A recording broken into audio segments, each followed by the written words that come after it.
Salve, meninos e meninas de todas as idades. Eu tô feliz pra caramba com essa conversa aqui, né? Já antecipando aí que essa de hoje vai ser essa aqui de hoje. Eu diria que a gente vai precisar de 3 temporadas para poder concluir essa conversa. Mas antes disso, a gente precisa primeiro, né, fazer, vamos dizer assim, né, a lição de casa. Mas antes, ó, lá no site do Observatório, tá lá, e o cara nem se apresenta, né? Sim, sim, sim, meninas e meninos. Sou Luciano Jorge Jesus, professor da Rede Pública, membro do Observatório da Discriminação Racial no Futebol, e estou aqui sempre apresentando o nosso Papo Reto, né? Que hoje conta com uma figura, né? Com um craque que eu já estava, ó, a fim de fazer essa conversa há muito tempo. Então, ó, dá uma olhadinha lá, é bom que você lá vai ver os nossos relatórios anuais, vocês vão ver também é, é, notícias, né, sobre tudo aquilo que é atinente, vamos dizer assim, às questões do observatório, e também você vai ter lá, né, a nossa vendinha, que é assim que vocês garantem, né, a existência desse projeto. Então, eu estou aqui, ele vai me corrigir se estiver errado. E o Deberto José Morgado Pereira, tá certo? Tá certo. Certíssimo. Tô aqui com um homem aqui, né? Tô aqui com o Berto. Berto, se apresenta aí pra galera aí e fica à vontade aí. Em primeiro lugar, é uma satisfação estar aqui a falar contigo. A OTB me mandou mensagem para termos essa conversa, eu fui ver no YouTube e achei muito interessante até pela situação também que houve, né, que aconteceu aqui no Brasil. Achei muito interessante. Primeiro agradecer, né, pela oportunidade de estar aqui a falar contigo. Eu sou como tu disseste, é Hildeberto José Morgado Pereira, sou jogador do Operário, sou novo aqui no Brasil. E é isso. É isso. Roberto, eu tô vendo aqui que você é jovenzinho, você é de 1996, né? Você é mais de 10 anos mais novo do que eu. Roberto, me diz uma coisa aqui. Você, nascido em Lisboa, é isso mesmo? Isso. Roberto, como que inicia a sua carreira como atleta de futebol? Você, nascido em Lisboa, você como um cidadão europeu, você como um homem português, e aí que a gente vai puxar esse negócio também da sua dupla nacionalidade, né? Da sua nacionalidade cabo-verdiana. Me diz aí, como é que começa essa sua, vamos dizer assim, essa sua relação com o futebol? Eu comecei muito tarde, né? Eu comecei a jogar futebol a partir dos 14 anos. Eu aprendi a jogar a bola num colégio, né? Numa casa que era só crianças e fiquei lá durante 7 anos e foi aí que eu fui aprendendo a jogar futebol, porque quando eu era miúdo eu era goleiro até. Não era assim tão bom assim na frente, então os meus amigos metiam-me como goleiro só para completar. E aí foi quando eu fui para o colégio aí que comecei. Eu jogava futebol todos os dias, né? Jogava futebol todos os dias enquanto eu estive lá. Entretanto, enquanto eu saí, que eu comecei o sonho de ser jogador de futebol com 14 anos. E aí, é, como que é lidar com esse momento inicial da trajetória de jogador em um centro importante como é Portugal, tão jovem no sentido de como é que é?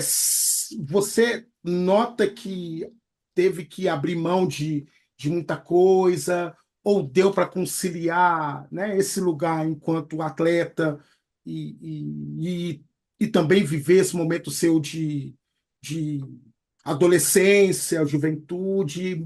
Me conta um pouquinho aí, como que foi esse momento seu aí? Claro, foi difícil, né? No início, fui nascido e criado num bairro social que aqui no Brasil se diz favela, né? Uhum. E era difícil, né? Com um jovem de 14 anos, tinha que abdicar de muita coisa para poder ter esse grande sonho que é ser jogador de futebol. ver os amigos, alguns amigos sair para a balada, outros tiver que fazer muitas coisas e eu não podia fazer aquilo porque desde que eu saí do colégio eu meti na cabeça que eu queria ser jogador, então tive que abdicar de muita coisa, de sair à noite, de dormir cedo. E aí fui sempre, cada ano que passava, fui sempre aumentando o nível do futebol, né? E os clubes, fui aumentando também, os clubes foram melhores, e aí começou o trajeto, o grande trajeto até hoje, de ser jogador. E vem cá, eu tô com uma colinha aqui, mas aí você, se tiver alguma coisa errada, você me corta, me corrige, fica à vontade. Uhum. Eu tô vendo aqui que 2009, na base, você estava no Ponte Frielas, é isso mesmo? Isso. Uhum. Eu comecei no Ponte Frielas, foi o meu primeiro clube, que era ali perto de casa. Dava uns 10, 15, 20 máximo até eu chegar ao campo de treinamento e foi aí que começou. Fiquei um ano e meio no Ponte Frielas, depois fui para o Odivelas, fiquei meia época no Odivelas, fui para o Loures e depois foi aí que no Loures que eu me destaquei e apareceu a grande oportunidade que foi o Benfica. E aí, como é que é jogar num time monstruoso, time onde jogou só assim, né? Só o Eusébio, né? Dentre outros, o Di Maria, outros grandes jogadores do mundo. Como é que é jogar nesse clube, assim? E pelo que eu tô vendo aqui, você ficou um bom tempo lá, né? Você ficou o quê? De Sete 11 anos. a 7 anos? E Sim, foi aí, dos 16 a 21. me conta aí, como é que é aparecer num. Porque eu imagino aqui que do seu primeiro clube até o Benfica, na sua, né, é, ainda na base, há uma diferença, porque são clubes de expressão diferentes e tal. Como é que é isso aí? Vou. É até uma história engraçada. Às vezes eu me recordo disso porque eu estava na escola, né? Eu ia jogar contra o Benfica, porque quando eu estava no Loures, eu estava na mesma divisão que o Benfica, e estava eu e dois amigos meus, eu lembro como se fosse hoje, né? Estava eu e dois amigos meus na escola, no recreio, assim na escola, estávamos a conversar. E foi uma sexta-feira, o jogo foi sábado. Foi uma sexta-feira, estava a conversar com eles no recreio e eu estava a falar, era o Walter Pereira, que é um amigo meu de infância, até hoje, e a gente estava a conversar e eu disse assim, olha, eu vou jogar contra o Benfica amanhã e vou fazer 3 golos. Ele não estava a acreditar. Ele, não, não, porque era o Benfica, né? Sim, Eu e a minha família toda, os meus amigos próximos, a maioria tudo é benfiquista. Não, vai ser difícil, faz só um golo, não. Mas eu disse, não, eu vou fazer 3 golos. Eu não sei, não sei o que é que me deu naquele dia. Eu estava com uma confiança muito alta e fui para o jogo sábado. Ganhámos 5-4 ao Benfica e eu fiz 3 golos. Aí, é, aí eu não acreditei. é Eu, ai- isso. ainda hoje eu fico a conversar com o Walter. A gente fica a lembrar esses momentos e eu digo, pô, até hoje não acredito que naquele dia eu consegui fazer 3 golos ao Benfica, porque na altura o Benfica era uma das melhores bases do mundo e da Europa. E aí foi uma alegria imensa. Acho que no bairro onde eu cresci, houve festa nesse dia. Foi um momento muito bom. Foi a primeira vez que eu também joguei em direto na televisão, que toda a minha família, todos os meus amigos de infância conseguiram ver na TV, né? Então eu estava muito confiante. Eu não sei o que é que me deu, mas eu estava tão confiante que eu iria fazer os 3 golos e foi um momento que até hoje me lembro, foi um dos melhores momentos da minha vida. E foi isso, e depois desde aí foi concretizações de sonhos. Eu tinha na altura, também tinha o Sporting, e fui fazer treinos na altura no Sporting, só que o coração falou mais alto, né? O coração falou mais alto e aí acabei por ficar no Benfica e a trajetória até eu sair do Benfica foi maravilhoso. É, essa conversa com o Walter, você tinha quantos anos? Tinha 15 ia fazer 16 anos. Ia fazer 16 anos. E você Antes eu quero entrar numa coisa, antes da gente seguir, que aí eu acho que é algo que, em alguma medida, vai ligar esse momento de agora. Me conta um pouquinho dessa sua dupla nacionalidade portuguesa e cabo-verdiana. Como é que é isso, principalmente falando de Portugal, né? Um país colonizador e tal. Como é que é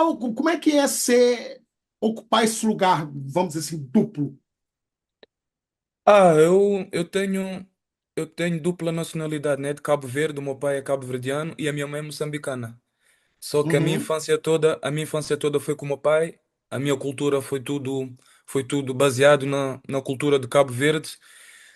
Não, foi como eu desde criança eu ouvi as minhas tias, os meus tios, os meus avós sempre com a cultura de Cabo Verde, então já desde pequenino, desde os 7, 8 anos, antes de ir para o colégio e depois de ir para o colégio, sempre a cultura de Cabo Verde sempre entrou dentro de mim. Então fui crescendo sempre sabendo muito mais sobre Cabo Verde do que propriamente do que Portugal. Então, e aí depois fui crescendo, né? Fui crescendo e acabei por decidir, né? Com 24 anos, acho que ainda era muito jovem quando eu recebi a proposta para representar a seleção de Cabo Verde. Não pensei duas vezes, foi o coração que falou, né? Não pensei duas vezes, aceitei o projeto, aceitei a proposta, porque com certeza que eu iria orgulhar o meu pai, né? E a toda a minha família da parte de Cabo Verde, poder representar um país que não é um país pobre, né? E eu acho que o coração aí falou mais alto. Acabei por aceitar o projeto e fui jogando pela seleção e fui conhecendo mais também de Cabo Verde. E foi isso. E aí que tá. Como é que é ser um cabo-verdiano que, obviamente, não mora em Cabo Verde, né? Você está aí chamando a atenção para mim de que sempre viveu em Portugal. Como que é esse encontro com os irmãos e irmãs cabo-verdianas, assim, no sentido dessa aproximação? Você como um cara que é da seleção, como que é inclusive com os atletas que porventura jogam pela seleção, mas que atuam em clubes de lá. Como que é esse encontro, assim? Como te toca? Ah, o primeiro jogo para mim foi muito emocionante, né? Porque eu tinha um avô lá onde eu fui criado, né? Que se chama, é uma comunidade, né? É como se fosse uma favela aqui no Brasil, Uhum. chama-se Barruncho. E quando eu me estreiei pela seleção foi um momento de felicidade e tristeza, porque eu e mais um amigo meu de infância, o Eddie, a gente tinha um avô que chamava-se Armando Poeta. E ele sempre me dizia, ele falava comigo diretamente, sempre dizia que um dia iria me ver a jogar pela seleção de Cabo Verde. Ele nunca falou de seleção, assim, seleção de Portugal. Ele cada vez que eu passava por ele, que me encontrava com a gente ficava ali sentado, nós os três, eu, o, o avô poeta e o Eddie, ficámos ali e ele falava, ele falava com orgulho, até lagrimava quando ele falava comigo. Ele falava que um dia ele iria me ver a jogar pela seleção de Cabo Verde. Infelizmente isso não aconteceu, né? Porque ele faleceu. E quando eu me estreiei pela seleção de Cabo Verde foram duas emoções. Uma de felicidade por poder representar um povo tão bom, um povo tão maravilhoso que é Cabo Verde. E foi outro momento de tristeza porque ele não pôde me ver estrear, porque de tanto que ele falava, de tanto que cada palavra que ele dizia, ele lagrimava. E para mim foi triste dele não poder me ver pela primeira estreia pela seleção de Cabo Verde, mas eu tenho a certeza que ele lá de cima está orgulhoso. Eu antes dos jogos, eu antes dos jogos sempre falo com ele, com Deus, porque acho que eles são as minhas forças todos os dias. E é isso, foi uma sensação maravilhosa, sabes? Foi uma sensação que não consigo explicar. Só quando presenciei é que consegui. Acho que eu estava antes de ir para o jogo, até antes de ir para o vestuário, que foi a minha primeira internacionalização por Cabo Verde.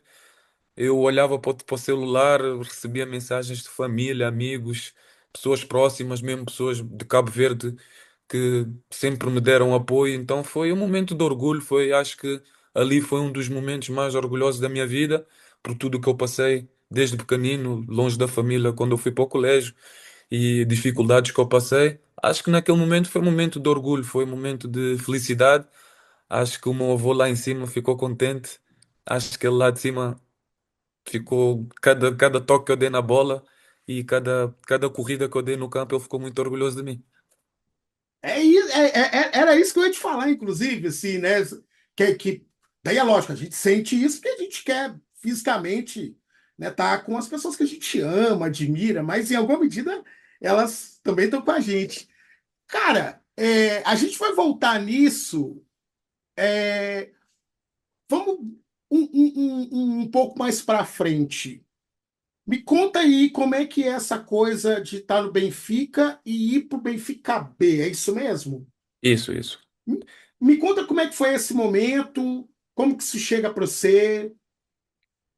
Ah, como eu disse, eu acho que todo jogador de futebol gostava de começar o futebol cedo, né? Tem jogadores que começaram com 7, 8, 9 anos. Eu não tive essa felicidade de começar com essa idade. Então, quando eu cheguei no Benfica, o meu futebol ainda era aquele futebol de rua, sabes? Era aquele futebol sem regras, assim, né? Que a gente jogava lá na comunidade e no bairro onde eu fui criado. E aí, foi difícil quando eu cheguei, foi difícil porque Benfica, né? Então, estamos a falar de uma das melhores equipas do mundo, uma das melhores academias base do mundo.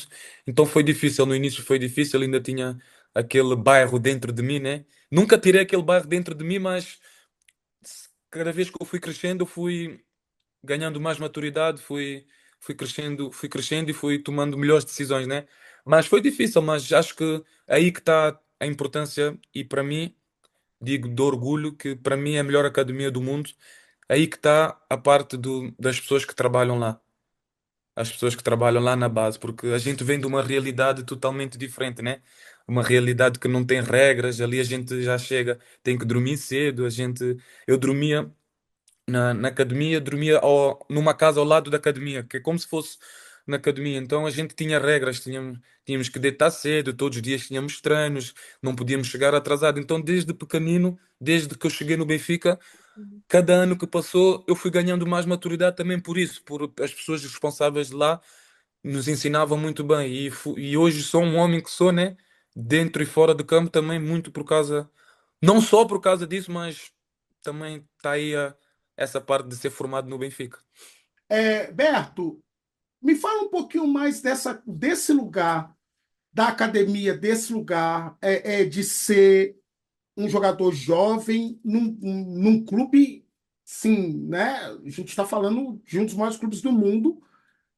Como é que inclusive pelas pessoas, fala um pouquinho disso, assim, de algo que você lembra, de algo que te passa e que trouxe algo que foi significativo, né? Assim, do ponto de vista negativo, positivo, me conta aí. Ah, quando eu assinei com o Benfica, acho que a minha vida mudou, né? Os meus amigos, as pessoas que gostam de mim, já começavam a me olhar de uma maneira diferente. Benfica é um clube muito falado, é um clube muito grande em toda a parte do mundo. E eu sabia que eu carregava uma responsabilidade muito grande, porque eu estava a jogar num dos melhores clubes do mundo e foi isso eu aproveitei, fui aproveitando, fui aprendendo. Eu sou uma pessoa que gosta de aprender, sou um bocadinho teimoso, né, mas gosto de aprender e cada ano que passava no Benfica eu sentia que estava a evoluir. No início, como eu tinha dito antes, no início foi difícil porque as regras, a gente tinha uma rotina muito focada só no futebol, era Uhum. escola de manhã, era treino à tarde, às vezes até eu treinava com a equipa B e não podia ir à escola porque tinha que treinar. Então, os meus 7 anos ali no Benfica foi só futebol, foi só futebol. Claro que eu às vezes ia lá no meu bairro, né? Porque cada vez que eu ia lá no meu bairro me sentia tão contente porque da maneira que os meus amigos de infância, a minha família me recebia. Não tem como tu estás naquele teu conforto onde tu cresceste, onde tu sempre foste adorado.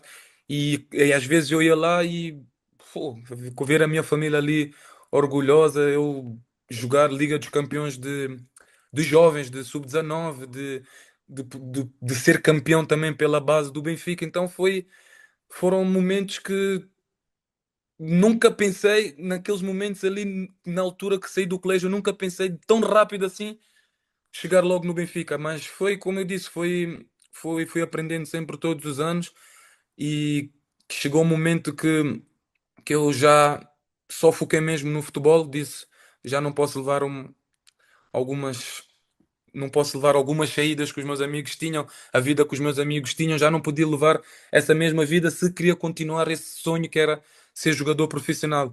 Então fui mudando muitas coisas, fui focando mais só no futebol, quando podia sempre ir à casa, estava sempre com os meus amigos.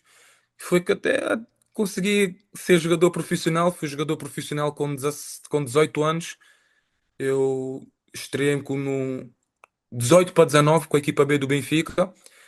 A minha estreia foi contra o Farense, não me esqueço, foi contra o Farense, foi a minha estreia na segunda liga e foi outro, foi mais um momento de orgulho, acho que foi mais um momento de orgulho de tornar-me profissional, porque eu acho que todo jogador, seja do Benfica ou de um clube pequeno, de um clube grande, quer sempre ser profissional, então foi mais um momento de orgulho, foi mais um passo que eu dei muito importante na minha carreira.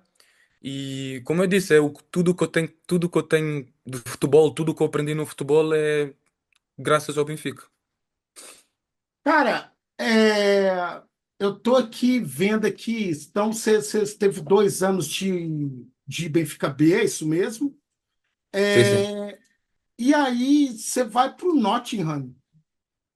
E aí vem a primeira, vem essa, vamos dizer assim, essa mudança que é de estar longe daquilo que no Brasil a gente vai chamar de quebrada, né? Que é de estar longe dos camaradas, da galera que te formou e que você também formou, para ir jogar na Inglaterra.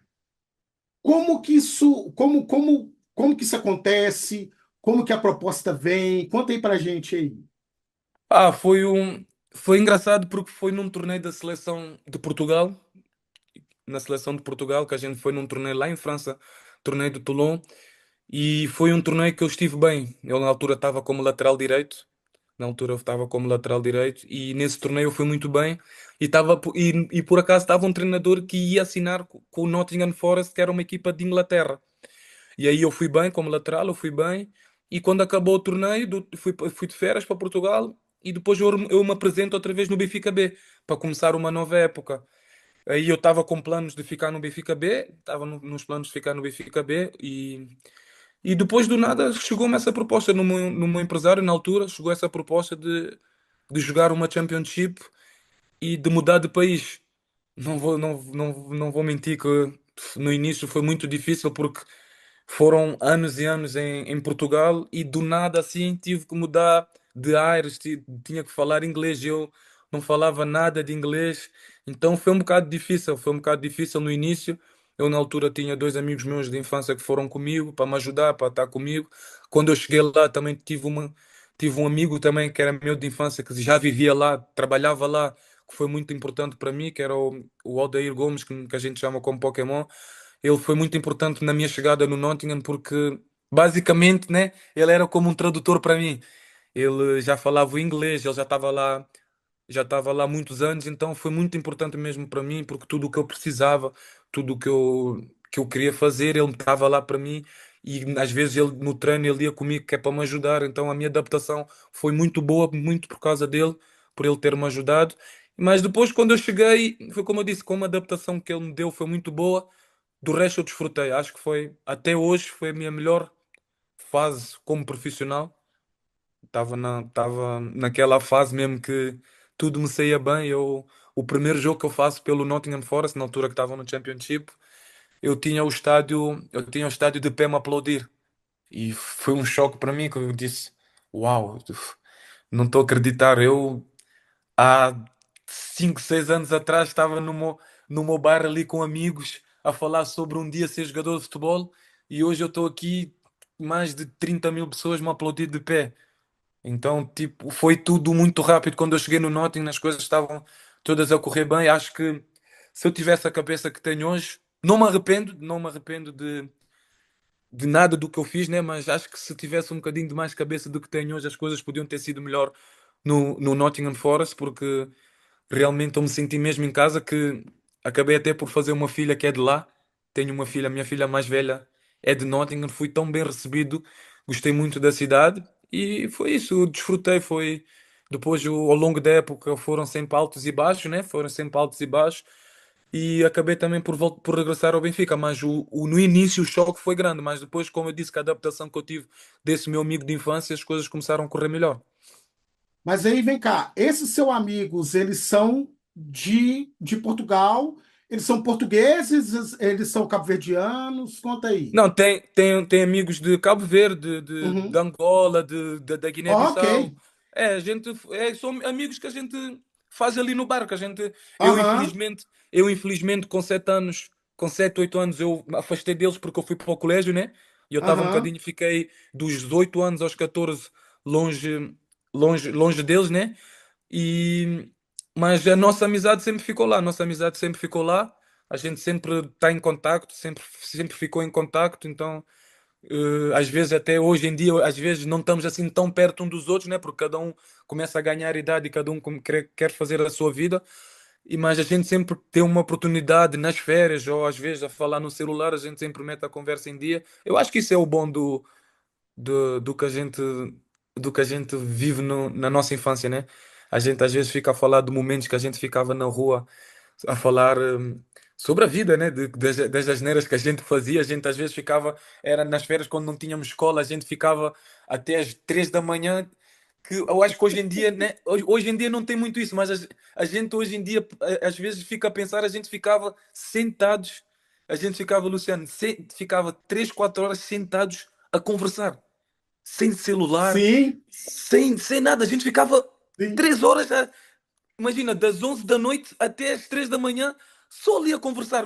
Sentávamos no chão ou numa cadeira, ficávamos ali porque tinha sol na altura, né? Era verão, era sol, então a gente ficava esses 3 horas. E hoje, às vezes, eu penso e digo, "Pô, a gente era feliz e nem sabia. A gente era E feliz e nem sabia." deixa eu voltar, porque isso vai acabar voltando nesse momento seu de infância, só para eu entender que, tá? Você. Porque você fala muito dessa coisa do colégio, né? Era um colégio interno eu sou professor, então assim, de tal hora a tal hora eu vou e aí depois eu volto. Me diz Não, aí. foi um colégio interno. Eu Uhum, não podia sair, não podia aham, sair. Eu dormia lá, ficava 24 horas no colégio. Foi momento, foi triste, né? Porque me tiraram quase do meu mundo, né? De onde eu estava habituado a estar. Fiz muita amizade lá no colégio, que hoje em dia eu converso, muita amizade. Mas acho que do que eu vivi lá dentro, eu acho que para uma criança é demasiado, é pesado. Acho que para uhum, uma criança é pesado. Não sou eu, mas todos os meus amigos que hoje eu tenho muita conversa com eles, tenho uma amizade muito forte. Eu acho que para a nossa idade, do que a gente vivia lá dentro era muito intenso, sabes? uhum, A gente, às vezes, a gente com 10 11 anos, a gente trabalhava, tínhamos que ir, às vezes, ir para a horta com enxada. Eu acho que foi doloroso. uhum, Não, fiz muita amizade, tenho, gosto muito da amizade que eu fiz lá, ainda como eu disse, ainda hoje eu falo com eles. Acho que durante esses 7 anos fiz amizades lá incríveis. Mas acho que para a criança que a gente era, acho que é um bocado pesado. uhum, Acho que nenhuma criança merece estar longe da família, dos amigos, das pessoas que mais amam. Mas graças a Deus o colégio também não me deu só coisas tristes, me deu coisas boas. Foi o tal de jogar futebol, né? Até hoje também agradeço ao meu irmão mais velho, que é o Roberto, que é meu irmão de sangue. Um dos meus irmãos mais velhos, que ele na altura ele estava preso, né? uhum, E a primeira coisa que ele saiu, quando saiu da cadeia, a primeira coisa que ele fez foi me buscar. E hoje, agora que eu estou aqui a falar contigo, aham, a gente tem aquela briga de irmãos, né?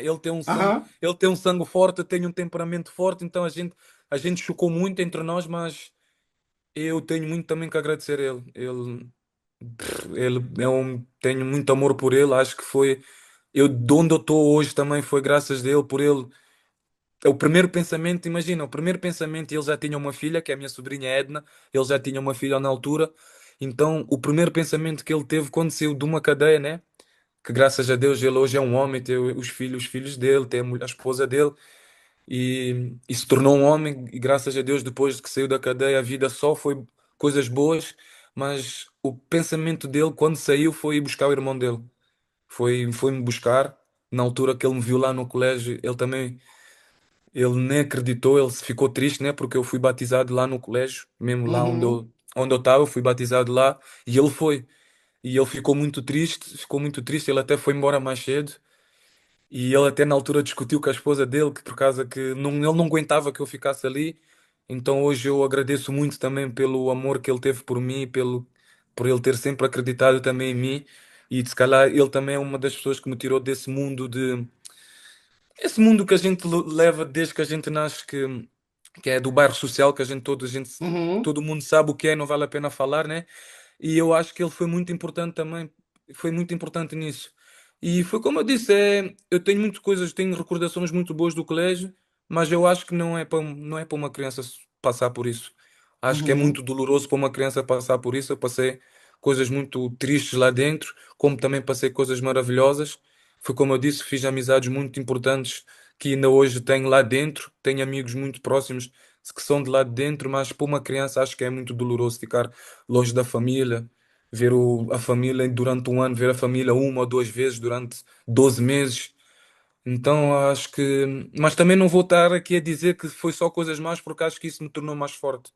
Acho que isso, o colégio também me tornou a pessoa e o homem que eu sou.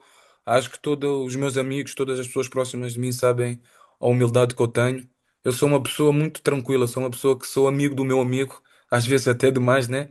Mas eu sou uma pessoa que respeita muito o amigo, que respeita muito todo mundo. Às vezes até os meus amigos diziam quando a gente ia numa festa juntos, eles diziam, Foderto, tu acabaste de conhecer essa pessoa, mas tu parece que já conheces aquela pessoa há tantos anos, porque era uma coisa minha mesmo, era uma coisa minha mesmo, é da pessoa que eu sou. Às vezes eu estava no Benfica, ahm, tipo, jogadores do Benfica diziam, Berto, olha, vem connosco nessa festa, mas não, eu queria estar naquela minha comunidade, eu queria estar onde eu fui criado, era onde eu me sentia feliz. Então, eu nunca mudei a pessoa que eu sou. Acho que melhorei no tempo de temperamento, de coisas, de fazer coisas certas da vida, sabes? Isso aí acho que melhorei muito, mas a pessoa que eu sou hoje, acho que nunca mudei. Nunca mudei. Sempre fui eu, sempre fui amigo do meu amigo, sempre fui um pai para as minhas filhas, sempre fui um bom marido para a minha esposa.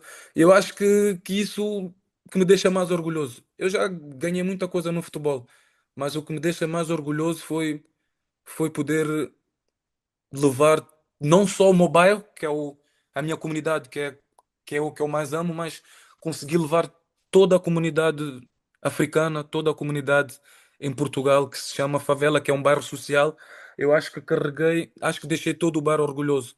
Eu todo o passo que eu dou no futebol, todo, toda a conquista que eu conquisto no futebol, eu acho que eu estou a conquistar eu acho que eu estou a conquistar todos os bairros de Portugal, porque eu acho que são um orgulho, não só eu, tem muitos que deram jogadores e também são de bairro social, que até têm muito mais fama que eu e conquistaram muito mais coisas que eu, mas tudo o que eu faço no futebol, eu tento sempre orgulhar o meu bairro e todos os bairros em Portugal, porque a gente sofre muito. A comunidade africana, a comunidade, não só em Portugal, mas acho que o Luciano, tu sabes que aqui no Brasil também, uhum, quem vive na favela e tudo mais, as pessoas olham para nós diferentes. Mas tudo o que eu conquistei até hoje, depois de orgulhar as minhas filhas, a minha esposa e toda a minha família, eu acho que eu estou a orgulhar todos os bairros sociais de Portugal. Acho que por tudo o que a gente sofre em Portugal, racismo, injustiças. Não estou a dizer que a gente é santo, nem porque neste mundo ninguém é santo, né? uhum. Todo mundo erra, por isso é que cada vez que um bandido erra, é preso e, e paga pela sua pena. Acho que as pessoas não devem julgar a pessoa por onde é. Como eu disse, foi na altura que aconteceu a situação do racismo, foi como eu disse, eu tenho orgulho de onde é que eu vim. Eu tenho orgulho de ser do bairro, como se diz aqui no Brasil, eu tenho orgulho de ser favelado. Não, claro que na minha vida podia ter tomado decisões muito melhores, mas tenho muito orgulho, e acho que cada coisa que eu conquisto toda a comunidade de Portugal. Como eu disse, é o que a gente sofre, é o que a gente tem que levar o dia a dia, abuso policial, abuso político, é muita coisa. Então, eu só quero continuar a fazer isso. Eu quero conquistar e quero orgulhar todas as pessoas do bairro social. Quero que todas as crianças que nascem no bairro, que vêm de uma comunidade, vejam-me a mim como um orgulho de bom, que é para eles também seguirem a vida deles, os sonhos deles, né? E é isso, isso como eu disse, é orgulho, tenho muito orgulho de onde é que eu vim, tenho muito orgulho de ser preto. Então é isso, é continuar com essas minhas vitórias, continuar a orgulhar todas as pessoas que me amam e as pessoas que gostam de mim. Cara, é assim, né? Eu sempre falo isso aqui, e com muita tranquilidade. Aqui você já ganhou mais um torcedor, você não tem a dúvida. Para acompanhar tanto o Operário, para acompanhar a seleção de Cabo Verde, que a gente vai falar daqui a pouco, né? Você já ganhou um torcedor aqui. Já tinha ganho antes da gente ter essa conversa.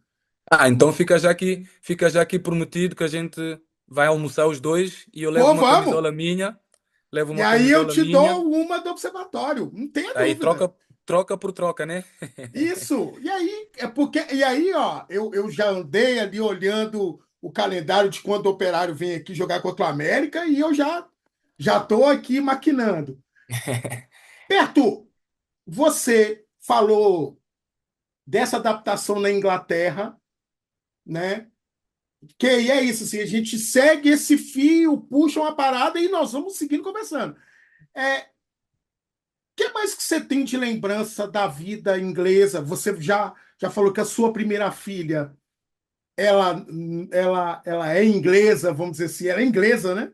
É, inglês. E me diz como é que foi isso, cara, assim, porque eu tô vendo que a Inglaterra, de fato, pô, a Inglaterra te trouxe talvez uma das pessoas que você mais ame na vida. Como é que foi essa passagem para além desse seu primeiro jogo, né? Que você falou de ter uma torcida toda, um estádio te aplaudindo. Como é que foi essa passagem toda? Jogando um campeonato muito bem estruturado, que é a Championship. Me conta aí. Ah, Inglaterra está no meu coração, não tem como negar isso. Acho que me deu a minha primeira coisa mais importante da minha vida, que é a minha filha mais velha. Já tinha antes uma que não é minha filha, mas como se fosse, que chama-se Kelly, que é a minha filhada. Mas a minha filha foi a chave do meu tornar-me homem hoje. Foi um sentimento de nem sei explicar. Quando eu peguei ela no colo foi incrível, tá? Tipo, foi uma imaginação de tudo o que eu passei quando eu era mais novo e do nada assim, abrir e fechar olhos, fui pai. Fui pai. Então acho Porque que você, porque você estava ali com 20, quase 21 anos de isso, idade, quase 21 anos. Então né? foi, Jovem. E e aí? muitos, isso, então é como eu disse, Inglaterra foi uma coisa que me aconteceu tudo ao mesmo tempo. Foi de estar bem, de estar a jogar, de estar a desfrutar do futebol, depois de eu ter conhecido a mãe da minha primeira filha lá. Então, tipo, foi tão bom que acabou por acontecer tudo automaticamente. Não foi nada combinado. As coisas foram acontecendo naturalmente. Fluindo. Exato, foi fluindo. Então como eu disse, Nottingham está no meu coração, em primeiro porque me deu a coisa mais importante, uma das coisas mais importantes da minha vida, e o segundo porque foi onde eu desfrutei mais do futebol. Foi onde eu me senti mais em casa. Ali os torcedores me deixavam em casa. Onde eu senti igual que eu senti na altura no Nottingham foi aqui no Operário. Foi aqui, que a torcida me recebeu muito bem, que fui tão bem recebido, mas é como eu disse, Nottingham está para sempre na minha vida e no meu coração. De Nottingham, você vai parar na Polônia. E aí, assim, como é que é? Porque você sai do Nottingham e vai pro Legia Varsóvia.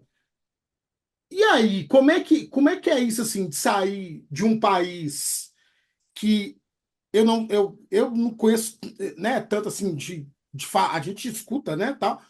A, a Inglaterra é um país multiculturalizado e tal. E a Polônia a gente não escuta tanto. Como que é o impacto de você, né, um homem negro, um homem um cidadão europeu de nacionalidade cabo-verdiana, né? Então essa dupla nacionalidade, essa dupla identidade africana e europeia presente e tal na Polônia. Como é que é isso? Por acaso, na Polónia, do que eu vi, do que eu senti, acho que para mim, né? Nunca também assisti ao acto racial, né? Nunca, mas foi um país, para mim, foi tranquilo. Tenho a certeza que pessoas olhavam de mim de outra maneira, né? Uhum. Por eu ser um europeu, um negro, de totalmente diferente do que é o país, né? Mas foi um país maravilhoso também que eu passei muito bem, fui bem tratado. Acho que só o clima, né? O clima é muito frio, Era muito isso que eu ia te frio. perguntar. Inglaterra é frio, mas Polônia ainda é mais frio Mas a ainda. Polônia é assustadora, É, assim, de frio. é, e eu acho que as coisas na Polónia foi altos e baixos. Foi quando eu cheguei com muito peso, com peso a mais, consegui recuperar esse meu peso, comecei a jogar novamente, comecei a desfrutar do futebol. Infelizmente tive a minha lesão do joelho, que eu fui operado. Não nada assim tão grave, mas acabou por afetar o meu rendimento dentro do campo e fora do campo. Então acho que o país em si é um país bom, é um país que se vive bem, é um país, é um país também que a cultura é boa. Como eu falo de mim, porque eu falo de mim, eu falo do que eu presenciei no país. Nunca tive nenhum acto, nunca vi nenhuma pessoa a ter um acto racial, nunca vi uma pessoa a falar mal para mim por eu ser essa pessoa. Então eu, eu não tenho nada a apontar do país, só coisas boas. Até foi também onde nasceu a minha filha. A minha filha nasceu na Uhum. Polónia. Então, eu acho que o país em si é diferente, né? É diferente da Uhum. cultura que eu estou habituado, seja africano, seja da mesma cultura de Portugal, é totalmente diferente. É uma cultura também diferente de Inglaterra, mas acho que é um país soft, é um país tranquilo que dá para viver e o problema mesmo é só o frio. Ali é frio, frio, frio mesmo. Porque você vai passar ali um ano jogando na Polônia, nos dois times, né? No 1 e o 2, vamos dizer assim. E aí você vai para o Northampton Town, é isso mesmo? Que é o time da Inglaterra. Isso, isso. E aí você volta para o futebol inglês. Tem algo que te marca ali nesse momento, inclusive de diferenças de torcida, né?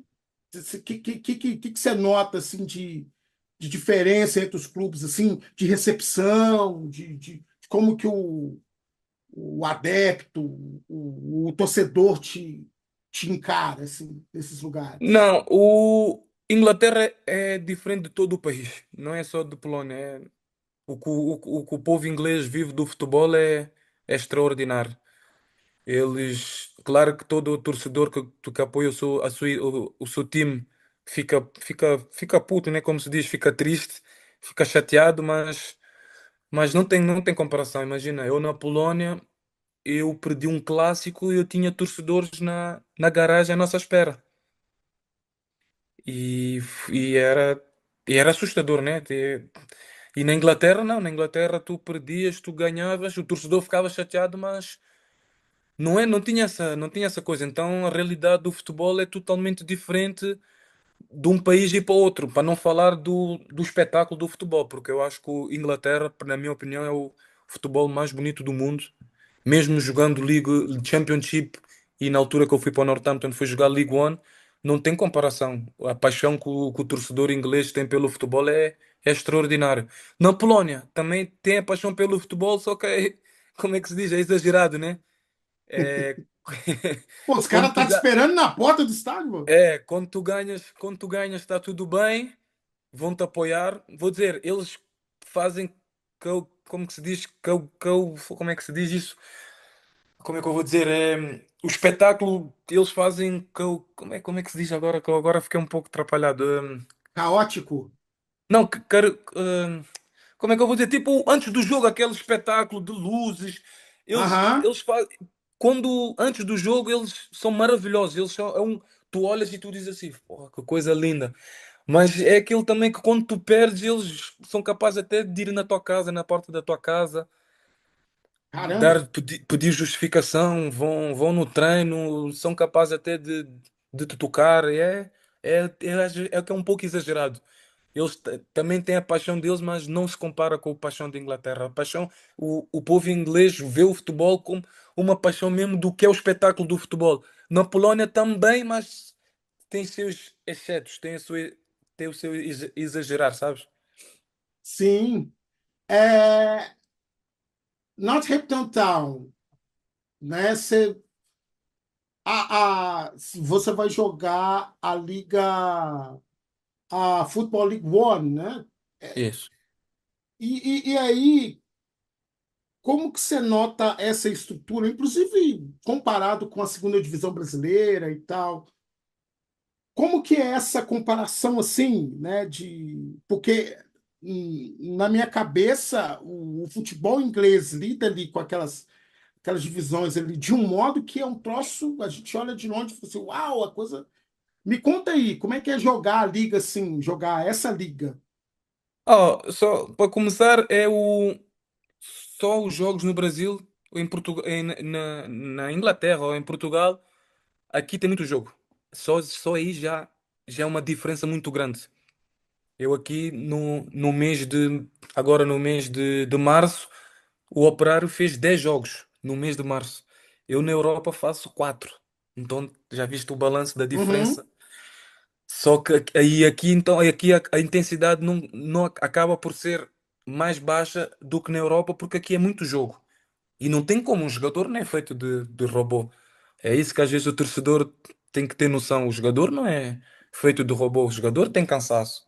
O jogador às vezes faz viagem longa. O jogador Claro, eu entendo, às vezes dá para entender o torcedor, né? Porque quer ver o seu time ganhar, mas eu acho que todo jogador do futebol tem má fase. Tem a sua má fase. Às vezes acontece. Às vezes acontece o jogador errar golo. Às vezes acontece o goleiro levar um golo. Acontece, faz parte do futebol. Só que o torcedor não tem essa noção, porque é uma conjunção muito grande de o porquê do jogador não estar bem. E a diferença do Brasil e da Europa é isso. Só nos jogos já é uma diferença, porque tu fazes 4 jogos no mês não tem, é uma comparação muito grande do que fazes 10 jogos no mês. Então só aí a comparação de um futebol para o outro já é uma diferença muito grande. Eu acho no Brasil um futebol mais intenso, mais agressivo do que na Europa, e eu acho na Europa mais técnico, mais tático do que no Brasil. Essa sua observação ela é interessante, porque o que a gente ouvia era exatamente o contrário, né? Anos atrás, de que o futebol europeu era o futebol físico e que o futebol brasileiro era feito de técnica e tática, né? Vamos dizer assim. É, aí eu vi aqui que tem dois times que você vai passar. Aliás, antes tem o Vitória de Setúbal, então você volta para Portugal. Também um time tradicional em Portugal, né? É, assim, muito jogo, né? Você tem 60 jogos lá. Você é lateral. Aliás, você começa como lateral e hoje você atua como um ala, um ponta, vamos dizer assim. É, qual foi a diferença para você dessa mudança? E, inclusive, pode perguntar uma parada aqui que eu. Às vezes eu esqueço de perguntar para a moçada que vem aqui. Acho que eu devo ter perguntado isso pro Maranhão, quando ele veio aqui. Que é, você ainda joga de lateral? Se o professor falar assim, Beto, fecha ali para mim a lateral ali, o lateral foi expulso. E aí? Como eu digo, se o Mr. Luizinho me pôr até no goleiro, até eu vou, né? Eu quero é jogar. Não, mas fora brincadeira, já é. Não, eu posso fazer lateral. Acho que foi na altura, eu comecei a jogar como centroavante, eu era centroavante na base do Uhum, Benfica, eu era centroavante, só que depois eu fui fazer um treino lá na equipa principal e na altura que era o Rui Vitória, era o treinador do Benfica, tinha aquela coisa do jogador rápido, o jogador forte, ficar como lateral. Na altura, o Rui Vitória fez o Nelson Semedo, que hoje em dia está no uhum, Fenerbahçe, jogadores como o Clésio, que estrearam pela equipa principal, então teve aquela.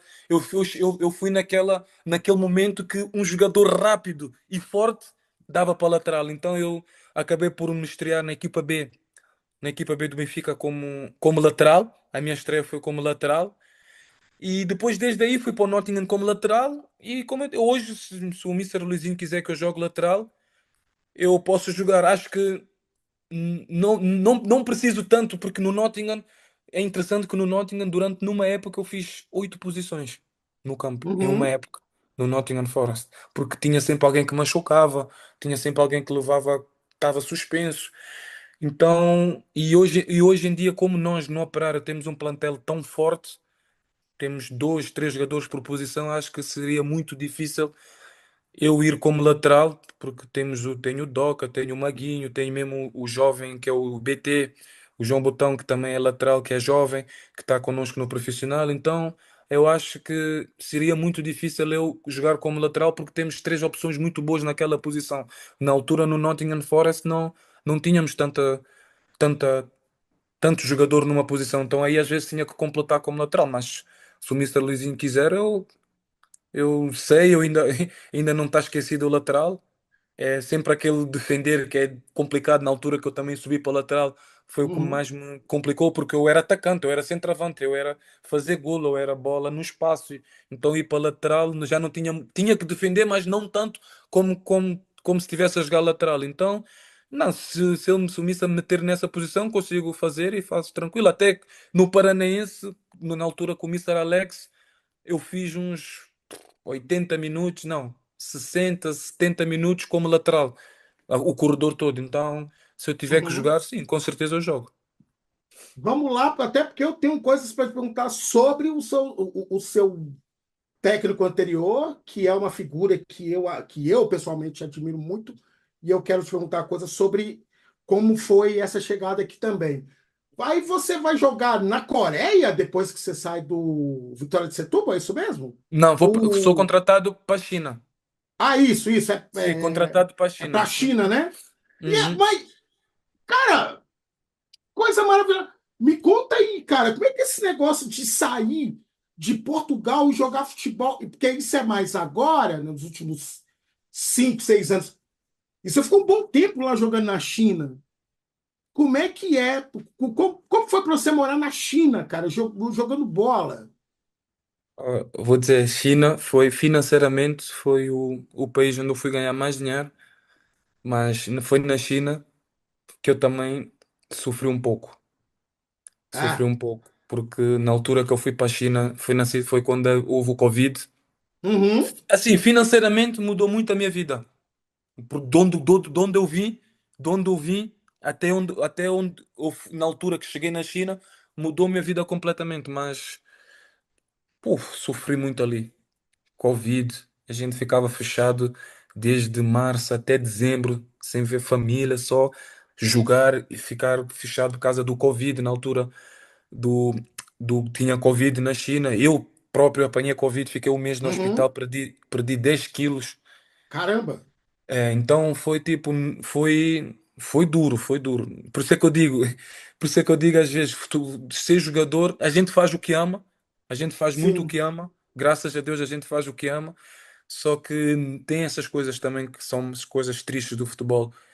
Eu fiquei um mês no hospital, perdi força, perdi peso, perdi muita coisa e depois também foi quando aconteceu um dos dias mais tristes da minha vida foi a morte do meu avô, desse tal Armando, o poeta que eu te falei, que quando eu estreiei pela Uhum, seleção, que não é esse meu avô de sangue, mas como se fosse, né? Então eu digo isso porquê? Porque, mano, como é que eu vou dizer? cada vez que eu falava com ele, eu sentia sinceridade, eu sentia orgulho, eu sentia paixão ali, porque às vezes quando eu ia lá na minha comunidade, no meu bairro, foi como eu disse, eu ficava sentado às vezes 30, 40 minutos, eu, ele, o Eddie, que é um dos meus amigos de infância, a gente ficava assim sentado assim a falar os três e na hora da despedida, na hora quando eu me despedia dele, né, porque eu tinha que ir embora ou ia para algum sítio, ele me segurava assim a mão, ele olhava na minha cara e acredita, Luciano, cada palavra que ele dizia, ele lagrimava. Lagrimava, ele dizia: Tu és o orgulho, tu és, tu estás a orgulhar a gente, tu és o orgulho do bairro. Ele até falava em crioulo na altura, ele falava as coisas em Uhum. crioulo, porque ele só falava crioulo. Então, e eu, no dia que aconteceu, que foi o falecimento dele, eu não podia estar, porque eu estava na China com o Covid. Sim.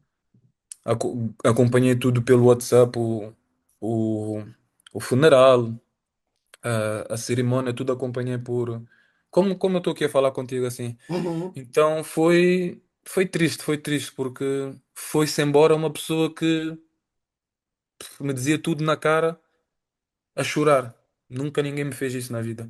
Nunca ninguém. E tipo, e já me disseram coisas boas, já me disseram coisas más do que eu tenho que melhorar, do que é que eu tenho que não, do que eu não posso fazer, mas eu falo de boca cheia mesmo. Eu digo o, que ele foi uma do que eu conquistei até hoje, que ele foi uma das minhas forças para eu conquistar o que eu conquistei na China, que eu fui campeão na China e para por ter chegado até aqui.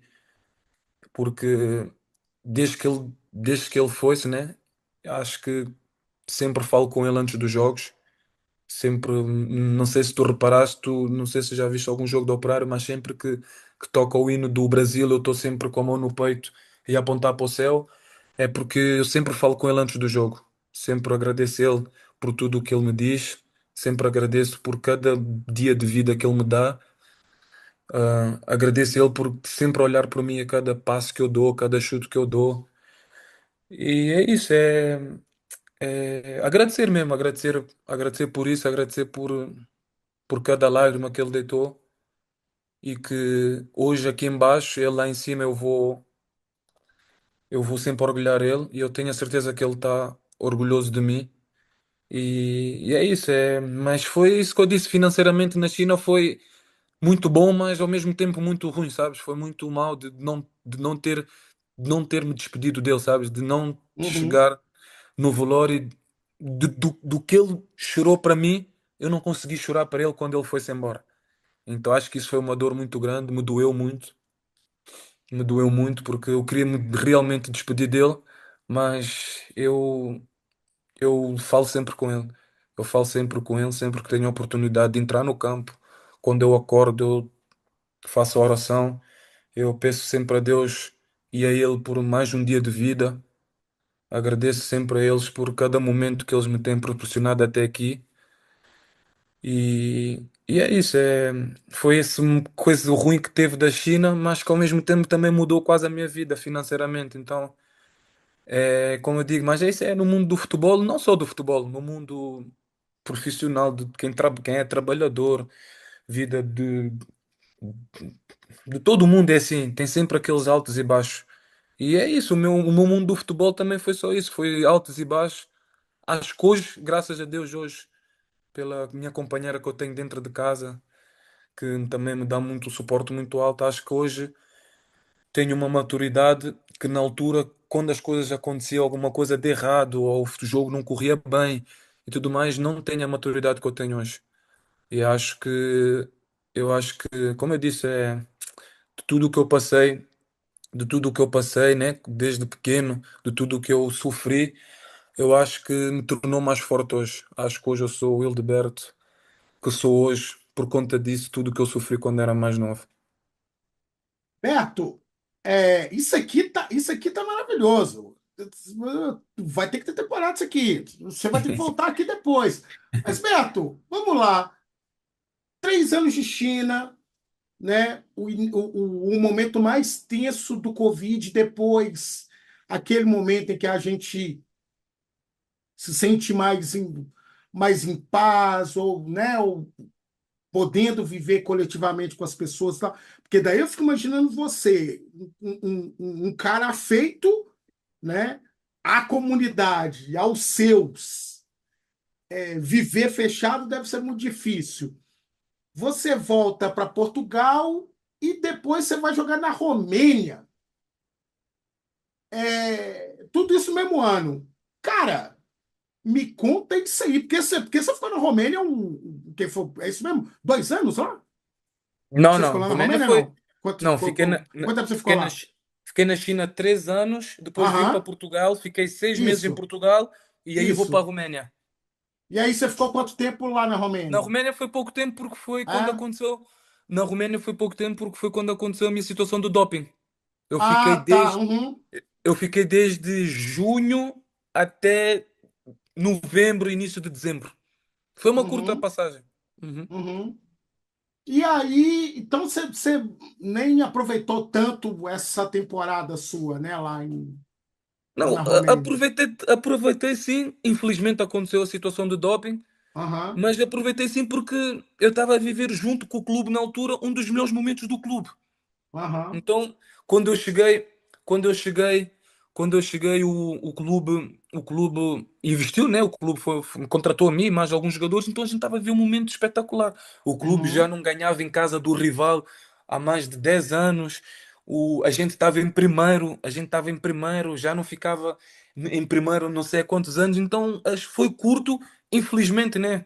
Que foi também um dos piores dias também da minha vida, porque tudo o que eu conquistei, tudo o que eu construí até aquele momento foi tudo por água abaixo, por uma situação que eu não tive culpa. Eu podia ter controlado, né? Porque uhum. quem cuida do meu corpo sou eu, quem cuida de mim sou eu, então acho que deveria ser controlado. Mas, mas eu vivi o tempo que eu vivi na Roménia, eu acho que foi curto, mas foi muito intenso, num bom sentido, sabes? Eu estava a jogar, fiz gol, a equipa estava em primeiro, então foi coisas que foi curto, mas que deu para aproveitar bem o país e mesmo fora do clube, a minha família, a minha esposa, as minhas filhas gostaram muito do país e não, estava tudo maravilhoso até acontecer essa tristeza do doping. É, até sobre isso do doping, não do doping em si, porque isso me lembra muito como foi com o Paul Pogba. Pogba, assim, ele tomou uma multa muito severa. Bom, isso a partir da minha leitura. Como que você nota, Berto, assim, essa política em lidar com doping, a partir desse seu lugar enquanto atleta profissional, com essa coisa da suspensão, da pena? Como que você. A pena é pesada, a pena é justa, a responsabilização é justa? Como que você, né, assim, depois do que aconteceu, olhando para trás, como que você olha para isso? Ah, Luciano, vou-te ser sincero, quando eu soube da notícia, puf, foi um choque muito grande para mim, tá? Eu estava com planos até de não. Eu já estava com planos de ficar 2 anos e de não jogar mais a bola.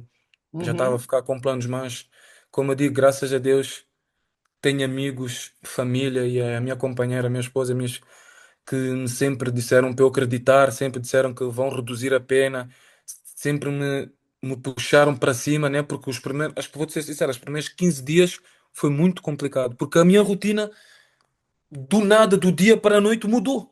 Eu tinha aquela rotina de treinar, de jogar, de sentir a vibração do torcedor, de sentir tudo, sabes? E eu acho que de um dia para a noite a minha vida mudou. Minha vida mudou. Eu não podia jogar. Não, não tinha como. Não recebia dinheiro de ninguém. Não recebia dinheiro de ninguém, de nenhum clube. Então a minha vida durante 1 ano e 3 meses foi só sair, não foi entrar. Porque eu acho que nesta vida, não sou jogador, todo mundo tem que receber. Não, tu tens que fazer alguma coisa para tu poderes ganhar o teu pão de cada dia, sabes? Então, e a minha vida do nada mudou. E Eu aí, passei, eu passei de uma rotina de jogador profissional por uhum, uma rotina de uns. de uma pessoa desempregada. Então, Aham, nas primeiras semanas foi difícil para mim. Foi difícil para mim, mas foi como eu digo, eu dou graças a Deus por ter as pessoas certas do meu lado, sabes? Eu tinha, imagina, tinha conversas com amigos meus de infância, né? Que eu conheço desde pequenino, que para eles era fácil chegar e dizer assim: não, já estás suspenso, não joga mais. Mas não, eles sempre diziam o contrário. Eles sempre diziam assim: não. A gente falava na nossa maneira de falar: puto, aham, não, não, tens que pensar positivo. Às vezes, olha, vou-te contar aqui uma história. Às vezes, teve uma vez que estava eu, o meu amigo de infância, o Walter, e um amigo meu também de infância, que jogou comigo quando era mais pequeno, que era o Carvex, que a gente chama ele de Carvex. E o Daniel, a gente estava uma vez que a gente estava assim, saímos de uma festa e estávamos assim bêbados. Estávamos bêbados, assim.